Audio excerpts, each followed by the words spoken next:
ಭಿಕ್ಷೆ ಬೇಡ ಕೇಳ್ಕೊಳ್ತಾ ಇದ್ದೀವಿ, ಪ್ರಾಣ ಉಳಿಸಿ, ನಿಮ್ಮ ಕೈಯಲ್ಲಿ ಆಗುತ್ತೆ. ನೀವು ಮನುಷ್ಯರೇ ಅಲ್ವಾ? ಯಾಕೆ ಇಲ್ಲಿ ಕಿಡ್ನಿ ಸಮಸ್ಯೆ, ಕ್ಯಾನ್ಸರ್ ಬರೋದು ಸಾಮಾನ್ಯ ಜನರಿಗಲ್ವಾ? ಆ ನೋವು ನಿಮ್ಮ ಕುಟುಂಬದಲ್ಲಿ ಆದಾಗಲ್ವ ಗೊತ್ತಾಗೋದು. ಜನಗಳಿಗೆ ವಿಷ ಕೊಟ್ಬಿಡ್ರಿ, ಸ್ವಲ್ಪ ಕೊಟ್ಟು ಈ ನೀರಿನ ಮುಖಾಂತರ ವಿಷ ಕೊಡೋ ಬದಲು ನೇರವಾಗಿ ವಿಷ ಕೊಟ್ಬಿಡಿ. ಇಲ್ಲ ಮುಂದಿನ ದಿನಗಳಲ್ಲಿ ಏನಾದರೂ ಚಿಕ್ಕಬಳ್ಳಾಪುರ ಕ್ಷೇತ್ರದಲ್ಲಿ, ಚಿಕ್ಕಬಳ್ಳಾಪುರ ತಾಲೂಕಲ್ಲಿ, ನಮ್ಮ ಗಡಿ ಜಿಲ್ಲೆಗಳು, ಎಲ್ಲ ಜಿಲ್ಲೆಗಳಲ್ಲಿ ಏನಾದರೂ ಕ್ಯಾನ್ಸರ್ ಕಿಡ್ನಿ ಹಾಸ್ಪಿಟ್ಲ್ ಏನಾದರೂ ಓಪನ್ ಮಾಡಬೇಕಂತ ನಾನು ಕನಸೇನಾನು ಕಟ್ಕೊಂಡಿದ್ರೆ ಅದು ಇದ್ದರೆ ಹೇಳ್ಬಿಡಿ, ನಾವು ಪ್ರಶ್ನೆ ಆವಾಗೂ ಮಾಡಲ್ಲ. ಕುಟುಂಬದಲ್ಲೇ ಯಾರಿಗೂ ಕ್ಯಾನ್ಸರ್ ಇಲ್ಲ ಸರ್, ವಂಶ ಪರಂಪರೆಯಲ್ಲೇ ಕ್ಯಾನ್ಸರ್ ಇಲ್ಲ. ಹಾಸ್ಪಿಟ್ಲಿಗೆ ಹೋಗಿ ಎಲ್ಲ ರೀತಿ ಚೆಕಪ್ಗಳು ಮಾಡಿದ್ರೆ ಹೇಳ್ತಾರೆ ನ್ಯಾಚುರಲ್ ಆಗಿ ಬಂದಿದೆ. ಇವತ್ತು ನೀವು ಬಿಟ್ಟಿರೋ ಕೊಳಚೆ ನೀರು, ದರಿದ್ರ ರಚ್ಚ ನೀರಿಂದ ನಮ್ಮ ಚಿಕ್ಕಬಳ್ಳಾಪುರ ಜಿಲ್ಲೆಯಲ್ಲಿರೋಂಥ ರೈತರು ಕೂಡ ಪರದಾಡೋಂಥ ಪರಿಸ್ಥಿತಿ ಬಂದಿದೆ. ನಿಮಗೂ ಕುಟುಂಬಗಳಿದೆ ಸರ್, ಎಲ್ರಿಗೂ ಇರೋದು ಒಂದೊಂದೇ ಕುಟುಂಬ ಸರ್. ನಿಮ್ಮ ಥರನೇ ಸರ್, ನಾವೂ ಸರ್, ನಿಮ್ಮ ಥರನೇ ಸರ್ ನಮ್ಮ ಚಿಕ್ಕಬಳ್ಳಾಪುರದಲ್ಲಿರೋ ಎಲ್ಲ ಜನರೂ ಸರ್. ಮುಂದಿನ ದಿನಗಳಲ್ಲಿ ನಮ್ಮ ಚಿಕ್ಕಬಳ್ಳಾಪುರ ಜನದ ಶಾಪ, ಅವರ ಕಷ್ಟ, ಅವ್ರ ನೋವು, ಅವ್ರ ಕುಟುಂಬದ ನೋವಿನ ಶಾಪ ಖಂಡಿತವಾಗಲೂ ನಿಮ್ಮ ಸರ್ಕಾರದ ಮೇಲೆ, ನಿಮ್ಮ ಮೇಲೆ ಬೀಳುತ್ತೆ. ನಮ್ಮ ಪ್ರಾಣೆ, ನಿಮ್ಮ ಪ್ರಾಣೆ, ಚಿಕ್ಕಬಳ್ಳಾಪುರ ಜನ ಶಾಪ. ನೀವು ಯಾವುದೇ ಕಾರಣಕ್ಕೂ ಮುಂದಿನ ದಿನಗಳಲ್ಲಿ ಅಧಿಕಾರಿಗಳು ಕೂಡ ಬರಲ್ಲ. ನೀವು ನಿಮ್ಮ ಕಾಲು ಕೈ ಹಿಡಿದು ಬೇಡ್ಕೊತೀನಿ ಸರ್, ಇದನ್ನು ಮುಖ್ಯಮಂತ್ರಿಗಳಿಗೆ, ಉಪಮುಖ್ಯಮಂತ್ರಿಗಳಿಗೆ, ಮಾನ್ಯ ಜಿಲ್ಲಾ ಉಸ್ತುವಾರಿ ಸಚಿವರಿಗೆ, ನಮ್ಮ ಚಿಕ್ಕಬಳ್ಳಾಪುರ ಜಿಲ್ಲೆ ಎಲ್ಲ ಕ್ಷೇತ್ರದ ಪ್ರತಿ ಮನೆಗೂ ಇದು ತಲುಪೋಂಗೆ ಮಾಡಿ ಇಲ್ಲಿನ ಜನಗಳ ಪ್ರಾಣ ಉಳಿಸಿ ಸಾರ್. ಅವರು ಇಲ್ಲಿನ ಪೇಷಂಟ್ಗಳನ್ನ ಹಾಸ್ಪಿಟ್ಲಿಗೆ ಕರ್ಕೊಂಡೋಗಿ ಬಿಡೋಕ್ಕೆ ಆಂಬುಲೆನ್ಸ್ಗಳು ಬಿಟ್ಟರು ಅಷ್ಟೇ. ಇದ್ರ ವಿರುದ್ಧ ಧ್ವನಿ ಎತ್ತಲೇ ಇಲ್ಲ ಅವರು. ನಮ್ಮ ಚಿಕ್ಕಬಳ್ಳಾಪುರ ತಾಲೂಕಿನಲ್ಲಿ ಅನೇಕ ಕೆರೆಗಳಿಗೆ ನೀರು ಹರಿಸಿದ್ದೀರಾ, ಅದಕ್ಕೆ ಮಿಗಿಲಾಗಿ ಇವತ್ತು ವಿಸ್ತರಣೆ ಬೇರೆ ಮಾಡೋಕ್ಕೆ ಕೊಟ್ಟಿದ್ದೀರಾ. ಯಾವ ಗನಂದಾರಿ ಕೆಲಸ ಮಾಡ್ತೀರ್ರಿ ನೀವು?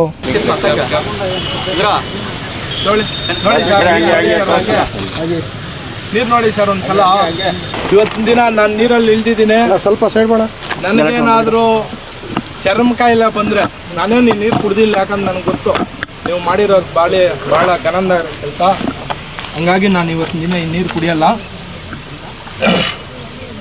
ನನಗೇನಾದರೂ ಆರೋಗ್ಯಕ್ಕೆ ಹಾನಿ ಆದರೆ ನೇರವಾಗಿ ಸರ್ಕಾರನೇ ಹೊಣೆ. ಚಿಕ್ಕಬಳ್ಳಾಪುರ ಜನತೆಗೆ ಯಾರಿಗೆ ಮುಂದಿನ ದಿನಗಳಲ್ಲಿ ಅನಾರೋಗ್ಯ ಕಾರಣ ಆದರೆ, ಅಂಗವೈಫಲ್ಯಗಳಾದರೆ, ಕ್ಯಾನ್ಸರ್ ಬಂದರೆ, ಕಿಡ್ನಿ ಬಂದರೆ ನೇರವಾಗಿ ಎಲ್ಲರೂ ಸೇರಿ ಸರ್ಕಾರನೇ ಹೊಣೆ ಮಾಡ್ತೀವಿ. ಧಿಕ್ಕಾರ ಧಿಕ್ಕಾರ ಧಿಕ್ಕಾರ ಧಿಕ್ಕಾರ ಧಿಕ್ಕಾರ ಧಿಕ್ಕಾರ ಧಿಕ್ಕಾರ. ಚಿಕ್ಕಬಳ್ಳಾಪುರ ಕ್ಷೇತ್ರದಲ್ಲಿ ಭಾಳ ನೋವಿಂದ ಹೇಳ್ತಾ ಇದ್ದೀನಿ. ಮೊನ್ನೆ ದಿನ ನಮ್ಮ ಅಂಗಡಿ ಹತ್ರ ಒಬ್ಬರು ಇದೇ ಗ್ರಾಮದ ಯುವಕ ನಮ್ಮ ಅಂಗಡಿ ಹತ್ರ ಬಂದಿದ್ರು. ಕೇವಲ 18, 20, 25 ವರ್ಷದ ಯುವಕ ನಮ್ಮ ಅಂಗಡಿ ಹತ್ರ ದಾರಿಯಲ್ಲಿ ಹೋಗ್ಬೇಕಾದ್ರೆ ಬಂದು ಕೇಳಿದ್ರು. ಪಾಪ ಅವನ ವಯಸ್ಸು, ದುಡಿಯೋ ವಯಸ್ಸು 20, 25 ವರ್ಷ ಯುವಕ. ಪಾಪ ಅವನಿಗೆ ಇವತ್ತಿನ ದಿನ ಕ್ಯಾನ್ಸರ್ ಇದೆ, ಕಿಡ್ನಿ ವೈಫಲ್ಯ ಇದೆ. ಅನೇಕ ದಾನಿಗಳು ಅವ್ರ ಜೊತೆ ನಿಂತ್ಕೊಂಡಿರ್ಬೋದು, ಅವ್ರಿಗೆ ಹಣ ಕೊಡ್ತಾ ಇರ್ಬೋದು, ಬಟ್ ಅವನ ಪ್ರಾಣಕ್ಕೆ ಏನಾದರೂ ತೊಂದರೆ ಆದರೆ ಯಾರಾಗ್ತಾರೆ? ಆ ಮನೆಯಲ್ಲಿ ದುಡಿಯೋರು ಯಾರೂ ಇಲ್ಲ. ಭಿಕ್ಷೆ ಬೇಡಿ ಇವತ್ತಿನ ದಿನ ಅವ್ರ ಆಸ್ಪತ್ರೆಯಲ್ಲಿ ತೋರಿಸ್ಕೊಳೋ ಅಂಥ ಪರಿಸ್ಥಿತಿ ಸರ್ಕಾರ, ನೀವು ಎಲ್ಲರೂ ಕೂಡ ನಿರ್ಮಾಣ ಚಿಕ್ಕಬಳ್ಳಾಪುರ ಕ್ಷೇತ್ರದಲ್ಲಿ ಮಾಡಿದ್ದೀರಾ. ಪ್ರದೀಪ್ ಈಶ್ವರ್ ಅವ್ರಿಗೇನು ಮುಂಚೆ ಏನೋ ಗೊತ್ತಿಲ್ಲ. ಅವ್ರು ಶಾಸಕರಾಗಿದ್ದ ತಕ್ಷಣವೇ ಮುಂಚೆ ಅವರು ಇದ್ರ ವಿರುದ್ಧ ಹೋರಾಟ ಮಾಡ್ತಾಯಿದ್ರು. HN ವ್ಯಾಲಿ ನೀರು ಸರಿ ಇಲ್ಲ, ಇದು 3ನೇ ಹಂತದ ಶುದ್ಧೀಕರಣ ಮಾಡಬೇಕು ಅಂತ. ಅವ್ರು ಶಾಸಕರಾಗಿ ಆಯ್ಕೆ ಆದಮೇಲೆ ಅವರು ಇಲ್ಲಿನ ಪೇಷಂಟ್ಗಳನ್ನ ಹಾಸ್ಪಿಟ್ಲಿಗೆ ಕರ್ಕೊಂಡೋಗಿ ಬಿಡೋಕ್ಕೆ ಆಂಬುಲೆನ್ಸ್ಗಳು ಬಿಟ್ಟರು ಅಷ್ಟೇ. ಇದ್ರ ವಿರುದ್ಧ ಧ್ವನಿ ಎತ್ತಲೇ ಇಲ್ಲ ಅವರು. ಹೋರಾಟ ಮಾಡಬೇಕು ಸಾರ್. ನಾವು ಎಲ್ಲ ಒಂದು ಆಫೀಸಲ್ಲಿ ಕೂತ್ಕೊಂಡು ಒಂದು ಪ್ರೆಸ್ ಮೀಟ್ ಮಾಡಿ, ಇಲ್ಲ ಇನ್ನೊಂದು ಮಾಡಿ, ನಾವು ಇದ್ರ ವಿರುದ್ಧ ನಾನು ಪ್ರಶ್ನೆ ಮಾಡ್ತಾಯಿದ್ದೀನಿ ಅಂತ ಹೇಳಿದ್ರೆ ಸಾಕಾಗಲ್ಲ. ನೀವೊಬ್ಬ ಜನಪ್ರತಿನಿಧಿ ಇದ್ದೀರಾ, ನಿಮ್ಗೆ ಹಕ್ಕಿದೆ. ನಿಮ್ಮ ಉಸ್ತುವಾರಿ ಮಿನಿಸ್ಟ್ರನ್ನ ಪ್ರಶ್ನೆ ಮಾಡೋ ಹಕ್ಕಿದೆ, ಮಾನ್ಯ ಮುಖ್ಯಮಂತ್ರಿಗಳನ್ನ ಪ್ರಶ್ನೆ ಮಾಡೋ ಹಕ್ಕಿದೆ. ನಮ್ಮ ಕ್ಷೇತ್ರಕ್ಕಿಂತ ಅನುಕೂಲ ಆಗಬೇಕು, ಜನ ಸಂಕಷ್ಟದಲ್ಲಿದ್ದಾರೆ, ಅನ್ಯಾಯ ಆಗ್ತಾಯಿದ್ದಾರೆ. ನೀವು ಇಂಥ ಸಹಾಯ ನಮ್ಮ ಚಿಕ್ಕಬಳ್ಳಾಪುರ ಕ್ಷೇತ್ರಕ್ಕೆ ಹಣ ಬಿಡುಗಡೆ ಮಾಡಿ 3ನೇ ಹಂತದ ಶುದ್ಧೀಕರಣ ಮಾಡಿ ಅಂತ ಒತ್ತಾಯ ಮಾಡಬೇಕು ಸರ್. ಅಂಕಿ ಅಂಶಗಳು ಇಟ್ಕೊಂಡಿದ್ದೀನಿ ನಾನು, ನಾನು ಇವತ್ತಿನ ದಿನ ಮಾತಾಡ್ತಾ ಇದ್ದೀನಿ ಸರ್. ಇವತ್ತು ಪ್ರಜಾಪ್ರಭುತ್ವ ವ್ಯವಸ್ಥೆಯಲ್ಲಿ ನ್ಯಾಯಾಂಗ, ಶಾಸಕಾಂಗ, ಕಾರ್ಯಾಂಗ, ಪತ್ರಿಕಾರಂಗ ನೀವೆಲ್ಲರೂ ಕೂಡ ನಮ್ಮ ಒಂದು ಅಂಗ. ನೀವೆಲ್ಲರೂ ಕೂಡ ಪ್ರತಿನಿತ್ಯ ನೀವೆಲ್ಲರೂ ಕೂಡ ಚಿಕ್ಕಬಳ್ಳಾಪುರ ಆಗಿರ್ಬೋದು, ಇಡೀ ನಮ್ಮ ವ್ಯವಸ್ಥೆ ತಪ್ಪಿನ ವಿರುದ್ಧ ಧ್ವನಿ ಎತ್ತುವಂಥವ್ರು ನಾವೆಲ್ಲರೂ ಕೂಡ. ಏನಾಗಿದೆ ನಾವೆಲ್ಲರೂ, ಯಾಕೆ ಈ ರೀತಿ ಪರಿಸ್ಥಿತಿ ಚಿಕ್ಕಬಳ್ಳಾಪುರದಲ್ಲಿ ನಿರ್ಮಾಣ ಆಗಿದೆ? ತಾವೆಲ್ಲರೂ ಕೂಡ ಇದ್ರ ಬಗ್ಗೆ ಗಮನ ಕೊಡಬೇಕು ಸರ್. ನೀವು ಹೋರಾಟ ಮಾಡಬೇಕು ನಮ್ಮ ಜೊತೆ. ಇವತ್ತಿನ ದಿನ ಇಂಥ ದರಿದ್ರ ಪರಿಸ್ಥಿತಿ ನಮ್ಮ ಚಿಕ್ಕಬಳ್ಳಾಪುರಕ್ಕೆ ನಿರ್ಮಾಣ ಆಗಿದೆ.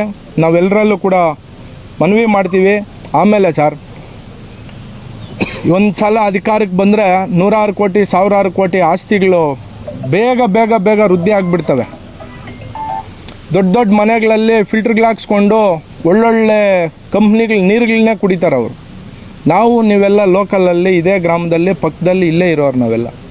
ಈ ನೀರು ನಾವು ಸ್ನಾನಕ್ಕೂ ಬಳಸಬೇಕು, ಅಡುಗೆಗೂ ಬಳಸಬೇಕು, ಮತ್ತು ನಾವು ವ್ಯವಸಾಯಕ್ಕೂ ಬಳಸಬೇಕು. ಇನ್ನು ನಮ್ಗೆ ಈ ನೀರು ಬಿಟ್ಟರೆ ಗತಿ ಇಲ್ಲ. ದೊಡ್ಡದಾಗಿ ಕಳೆದ 10-15 ವರ್ಷಗಳಿಂದ ಯಾವುದೇ ಸರ್ಕಾರ ಇರಲಿ, ನಾನು ಎಲ್ಲ ಸರ್ಕಾರಗಳನ್ನೂ ಕೂಡ ಪ್ರಶ್ನೆ ಮಾಡ್ತೀನಿ ಒಬ್ಬ ರೈತನ ಮಗನಾಗಿ. 8,000 ಚಿಲ್ಲರೆ ಕೋಟಿ ಬಜೆಟಿಂದ ಪ್ರಾರಂಭ ಆದಂಥ ಎತ್ತಿನಹೊಳೆ ಯೋಜನೆ ಇವತ್ತು 20-25,000 ಕೋಟಿವರೆಗೂ ತಲುಪಿದೆ. ಯಾಕೆ ನೀವು ಇದ್ರ ವಿರುದ್ಧ ಪ್ರಶ್ನೆ ಮಾಡ್ತಾ ಇಲ್ಲ? ಯಾಕೆ ನೀವು ಇದನ್ನು ಆದಷ್ಟು ಬೇಗ ಶೀಘ್ರ ನೀವು ಪರಿಹಾರ ಕೊಡ್ತಾ ಇಲ್ಲ ಸರ್? ಮತ್ತೊಮ್ಮೆ ನಾನು ನಿಮ್ಮ ಎಲ್ಲ ಮಾಧ್ಯಮದವರಲ್ಲಿ ನಿಮ್ಮ ಕಾಲು ಕೈ ಹಿಡಿದು ಬೇಡ್ಕೊತೀನಿ ಸರ್. ಇದನ್ನು ಮುಖ್ಯಮಂತ್ರಿಗಳಿಗೆ, ಉಪಮುಖ್ಯಮಂತ್ರಿಗಳಿಗೆ, ಮಾನ್ಯ ಜಿಲ್ಲಾ ಉಸ್ತುವಾರಿ ಸಚಿವರಿಗೆ, ನಮ್ಮ ಚಿಕ್ಕಬಳ್ಳಾಪುರ ಜಿಲ್ಲೆ ಎಲ್ಲ ಕ್ಷೇತ್ರದ ಪ್ರತಿ ಮನೆಗೂ ಇದು ತಲುಪೋಂಗೆ ಮಾಡಿ ಇಲ್ಲಿನ ಜನಗಳ ಪ್ರಾಣ ಉಳಿಸಿ ಸಾರ್. ಭಿಕ್ಷೆ ಬೇಡ ಕೇಳ್ಕೊಳ್ತಾ ಇದ್ದೀವಿ, ಪ್ರಾಣ ಉಳಿಸಿ. ನಿಮ್ಮ ಕೈಯಲ್ಲಿ ಆಗುತ್ತೆ. 4 ಲಕ್ಷ ಚಿಲ್ಲರೆ ಬಜೆಟ್, 4 ಲಕ್ಷ ಕೋಟಿ ಚಿಲ್ಲರೆ ಬಜೆಟ್ ಮಂಡನೆ ಮಾಡಿರೋ ಹೆಗ್ಗಳಿಕೆ ನಿಮಗಿದೆ. ಕೇವಲ 500-600 ಕೋಟಿ ಖರ್ಚಾಗ್ತಾಯಿದೆ ಸರ್ 3ನೇ ಹಂತ ಶುದ್ಧೀಕರಣ ಮಾಡೋಕ್ಕೆ. ಯಾಕೆ ಸರ್ ಮಾಡಬಾರ್ದು ನೀವು? ನಿಮ್ಗೆ ಇದ್ರ ಮೇಲೆ ಜವಾಬ್ದಾರಿ ಇಲ್ವಾ? ನಿಮ್ಗೇನು ನೈತಿಕತೆ ಇಲ್ವಾ? ನೀವು ಮನುಷ್ಯರೇ ಅಲ್ವಾ? ಯಾಕೆ ಇಲ್ಲಿ ಕಿಡ್ನಿ ಸಮಸ್ಯೆ, ಕ್ಯಾನ್ಸರ್ ಬರೋದು ಸಾಮಾನ್ಯ ಜನರಿಗಲ್ವಾ? ಆ ನೋವು ನಿಮ್ಮ ಕುಟುಂಬದಲ್ಲಿ ಆದಾಗಲ್ವ ಗೊತ್ತಾಗೋದು? ನಿಮ್ಮ ಮನೆಗಳವ್ರಿಗೆ ಯಾರಿಗಾದ್ರೂ ಆದಾಗಲ್ವ ಗೊತ್ತಾಗೋದು? ಸಾಮಾನ್ಯ ಜನರಿಗೆ ಆಗೋದಲ್ವ? ನಮಗೇನಾದರೆ ಬಿಡಿ ಅಂತ ಬೇಜವಾಬ್ದಾರಿ ಏನಾದರೂ ಇದೆಯಾ? ಇಲ್ಲ ಮುಂದಿನ ದಿನಗಳಲ್ಲಿ ಏನಾದರೂ ಚಿಕ್ಕಬಳ್ಳಾಪುರ ಕ್ಷೇತ್ರದಲ್ಲಿ, ಚಿಕ್ಕಬಳ್ಳಾಪುರ ತಾಲೂಕಲ್ಲಿ, ನಮ್ಮ ಗಡಿ ಜಿಲ್ಲೆಗಳು ಎಲ್ಲ ಜಿಲ್ಲೆಗಳಲ್ಲಿ ಏನಾದರೂ ಕ್ಯಾನ್ಸರ್ ಕಿಡ್ನಿ ಹಾಸ್ಪಿಟ್ಲ್ ಏನಾದರೂ ಓಪನ್ ಮಾಡಬೇಕಂತ ನಾನು ಕನಸೇನಾನು ಕಟ್ಕೊಂಡಿದ್ರೆ ಅದು ಇದ್ದರೆ ಹೇಳ್ಬಿಡಿ, ನಾವು ಪ್ರಶ್ನೆ ಆವಾಗೂ ಮಾಡಲ್ಲ. ಇಲ್ಲ, ಯಾರ ಮನೆಯಲ್ಲಿ ಕಿಡ್ನಿ ವೈಫಲ್ಯ ಆಗ್ತದೆ, ಯಾರ ಮನೆಯಲ್ಲಿ ಕ್ಯಾನ್ಸರ್ ಬರ್ತದೆ, ಯಾರಿಗೆ ಪ್ರತಿನಿತ್ಯ ವಾರಕ್ಕೆ 3 ಸಲ ಡಯಾಲಿಸಿಸ್ ಆಗ್ತದೆ, ಅಂಗಾಂಗಗಳ ಕಾಯಿಲೆಗಳು ಬರ್ತದೆ, ಇವ್ರಿಗೆಲ್ರಿಗೂ ಕೂಡ ನೀವು ಸರ್ಕಾರದಿಂದನೇ ಅವ್ರ ಆರೋಗ್ಯಕ್ಕೆ ಹಣ ವೆಚ್ಚ ಮಾಡೋವಂಥ ಕೆಲಸ ಮಾಡಿ. ಇಲ್ಲ ನಿಮ್ಮ ಮನೆಗಳ ಕುಟುಂಬಗಳಿಂದ ತಂದಾದರೂ ಕೊಡಿ, ಆವಾಗ ನಾವು ಇದ್ರ ವಿರುದ್ಧ ಪ್ರಶ್ನೆ ಮಾಡಲ್ಲ ಸರ್. ಮುಂಚೆ ಎಲ್ಲ ಯಾರಿಗೆ ಬರ್ತಾಯಿತ್ತು ಸರ್ ಕ್ಯಾನ್ಸರು? ಯಾರು ಕಿಡ್ನಿ ಸಮಸ್ಯೆ ಆಗ್ತಾಯಿತ್ತು? ಯಾರೋ ನಮ್ಮ ಪೂರ್ವಿಕರಲ್ಲಿ, ನಮ್ಮ ಹಿರಿಯರಲ್ಲಿ ಯಾರಿಗಾದರೂ ಕ್ಯಾನ್ಸರ್ ಇದ್ದರೆ ಪರಂಪರೆಯಿಂದ ನಮಗೆ ಕ್ಯಾನ್ಸರ್ ಬರೋಂಥ ಪರಿಸ್ಥಿತಿ ಇತ್ತು. ಇವತ್ತು ಯಾಕೆ 19-20 ವರ್ಷದ ಯುವಕರಲ್ಲಿ ಬರ್ತಾಯಿದೆ? ಕುಟುಂಬದಲ್ಲೇ ಯಾರಿಗೂ ಕ್ಯಾನ್ಸರ್ ಇಲ್ಲ ಸರ್, ವಂಶ ಪರಂಪರೆಯಲ್ಲೇ ಕ್ಯಾನ್ಸರ್ ಇಲ್ಲ.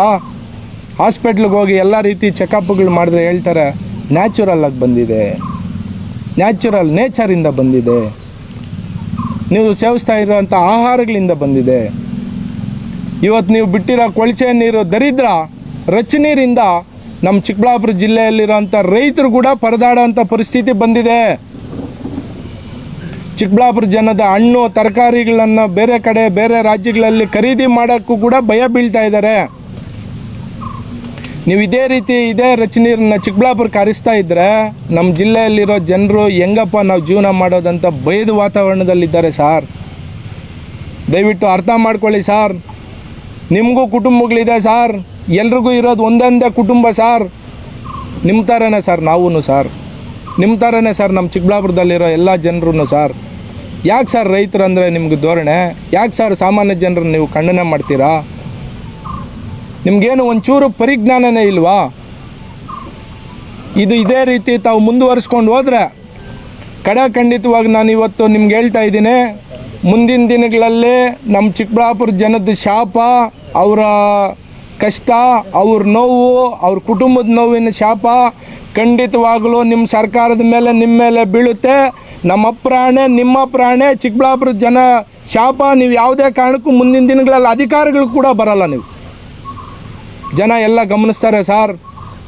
ಸಾಮಾನ್ಯ ಜನರು ಕೂಡ ಇವತ್ತು ಬುದ್ಧಿವಂತರಾಗ್ತಾ ಇದ್ದಾರೆ. ನಿಮ್ಮ ಕೈಯಲ್ಲಿ ಯೋಗ್ಯತೆ ಇದ್ದು ಮಾಡೋಕ್ಕಾಗಿದ್ರೆ 3ನೇ ಹಂತದ ಶುದ್ಧೀಕರಣ ಮಾಡಿ. ಇಲ್ಲ ಅಂದರೆ ನೀವು ಚಿಕ್ಕಬಳ್ಳಾಪುರ ಕ್ಷೇತ್ರದ ನೀರು ನಿಲ್ಲಿಸೋ, ರಚನೀರು ಬಿಡೋ ಅಂಥದ್ದು ನಿಲ್ಲಿಸಿ. HN ವ್ಯಾಲಿ ನೀರು ತೊಗೊಂಬನ್ನಿ, ಇದಕ್ಕೆ ಎತ್ತಿನಹೊಳೆ ನೀರು ತೊಗೊಂಡು ಬನ್ನಿ ಸಾರ್, ಅನುಕೂಲ ಆಗ್ತದೆ, ಶುದ್ಧ ಕುಡಿಯೋ ನೀರು. ಇಲ್ಲ ಅದು ನಿಮ್ಮ ಕೈಯಲ್ಲಿ ಮಾಡೋಕ್ಕೆ ಯೋಗ್ಯತೆ ಇಲ್ವಾ? ನಮ್ಮ ಪಕ್ಕದೂರು ಸಾರ್ ಕೇತನಹಳ್ಳಿ ಫಾಲ್ಸು, ಇಲ್ಲಿಂದ ನೀರು ಹರಿದು ಯಥೇಚ್ಛವಾಗಿ ಹೊರ ರಾಜ್ಯಗಳಿಗೆ ಹೋಗ್ತದೆ ನೀರು. ಅಲ್ಲೊಂದು ಮೇಲ್ದಂಡೆ ಒಂದು ಅಣೆಕಟ್ಟು ನಿರ್ಮಾಣ ಮಾಡಿ ನಮ್ಮ ಚಿಕ್ಕಬಳ್ಳಾಪುರ ಜಿಲ್ಲೆಗೆ ಎಲ್ಲ ಜಿಲ್ಲೆಗೂ ನೀರು ಆಗ್ತದೆ, ಕುಡಿಯೋ ಶುದ್ಧ ನೀರು ಸಿಗ್ತದೆ. ಇವತ್ತು ಶ್ರೀನಿವಾಸ ಸಾಗರ ಕೆರೆ ಹಾಳು ಮಾಡಿದ್ದೀರಾ, ಕಂದವಾರ ಕೆರೆ ಹಾಳು ಮಾಡಿದ್ದೀರಾ, ಅಮಾನಿ ಗೋಪಾಲಕೃಷ್ಣ ಕೆರೆ ಹಾಳು ಮಾಡಿದ್ದೀರಾ, ಮುಷ್ಟೂರು ಕೆರೆ ಹಾಳು ಮಾಡಿದ್ದೀರಾ. ನಮ್ಮ ಚಿಕ್ಕಬಳ್ಳಾಪುರ ತಾಲೂಕಿನಲ್ಲಿ ಅನೇಕ ಕೆರೆಗಳಿಗೆ ನೀರು ಹರಿಸಿದ್ದೀರಾ. ಅದಕ್ಕೆ ಮಿಗಿಲಾಗಿ ಇವತ್ತು ವಿಸ್ತರಣೆ ಬೇರೆ ಮಾಡೋಕ್ಕೆ ಕೊಟ್ಟಿದ್ದೀರಾ. ಯಾವ ಗನಂದಾರಿ ಕೆಲಸ ಮಾಡ್ತೀರ್ರಿ ನೀವು? ಜನಗಳಿಗೆ ವಿಷ ಕೊಟ್ಬಿಡ್ರಿ. ಸ್ವಲ್ಪ ಕೊಟ್ಟು ಈ ನೀರಿನ ಮುಖಾಂತರ ವಿಷ ಕೊಡೋ ಬದಲು ನೇರವಾಗಿ ವಿಷ ಕೊಟ್ಬಿಡಿ. ಆವಾಗಲಾದರೂ ನೀವು ನೆಮ್ಮದಿಯಾಗಿರ್ತೀರಾ? ಯಾಕೆ ಈ ರೀತಿ ನಿರ್ಮಾಣ ಮಾಡ್ತಾ ಇದ್ದೀರಾ ಚಿಕ್ಕಬಳ್ಳಾಪುರನ? ಯಾಕೆ ಈ ರೀತಿ ದುಸ್ಥಿತಿಗೆ ಚಿಕ್ಕಬಳ್ಳಾಪುರನ ತೊಗೊಂಡೋಗಿದ್ದೀರಾ?